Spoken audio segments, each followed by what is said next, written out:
ان دونوں ماں بیٹی سے یہ طویل ملاقات مزید ملاقاتوں کا ذریعہ بنی تھی، اور وہ جو اب قریب تھا کہ واپس چلا جاتا، اسے یہاں رہنے میں مزہ آنے لگا۔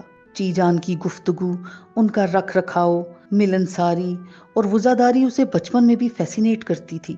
اب یہ بات اور بھی فیسینیٹ کرنے لگی تھی کہ اتنے سخت حالات میں بھی وہ ان سب کو مینٹین کر رہی تھی۔ وہ بلا تکلف ان کے گھر جانے لگا اور ان سے بیٹھا دیر دیر تک باتیں کرتا رہتا، فرمائش کر کے ان سے کھانے کی کوئی چیز بنواتا۔ اسے اپنائیت کے احساس کی شدت سے ضرورت تھی، کیونکہ مدت سے وہ اس احساس سے محروم تھا، اور چی جان کو اپنائیت کا احساس دینا چاہتا تھا، کیونکہ وہ جانتا تھا کہ انہیں بھی اس احساس کی ضرورت تھی۔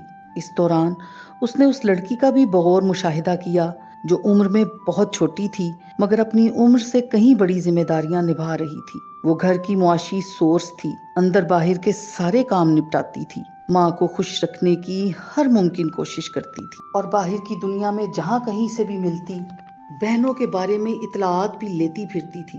وہ یہ باتیں اپنے گھر میں کسی کے ساتھ نہیں کر سکتی تھی، اس لیے کبھی کبھی ہمائیوں کو سنا دیتی۔ نگین آپی کے 2 بیٹے ہیں، وہ جو ہندو شوہر ہے اس کے ساتھ بھی کھٹ پٹ چل رہی ہے، اس نے ان کا نام رادھا رکھ چھوڑا ہے، یہی کہہ کر مخاطب کرتا ہے۔ ایک دن اس نے بتایا، تمہیں کس نے کہہ دیا؟ کون سناتا ہے یہ سب باتیں تمہیں؟ ہمائیوں نے پرانی وزا کے صوفے پر لیٹے لیٹے ہنس کر پوچھا۔ نگی آبی کی دوست ہے سارا، PIA میں ایئر ہوسٹس ہے، آج کل اس کا روٹ بھی یہی ہے، وہ ملتی رہتی ہے ان سے جب جاتی ہے، اور آ کر تمہیں سناتی ہے۔ ہمائیوں نے ایک بار پھر ہنس کر کہا، یہ باتیں وہ خود آ کر سناتی ہے تمہیں یا تم پوچھنے جاتی ہو؟ آپ کمال کے انسان ہیں ہمائیوں بھائی، جہاں انسان کا انٹرسٹ ہو وہاں کانٹیکٹ تو وہ رکھتا ہے نا۔ وہ برا مان کر بولی۔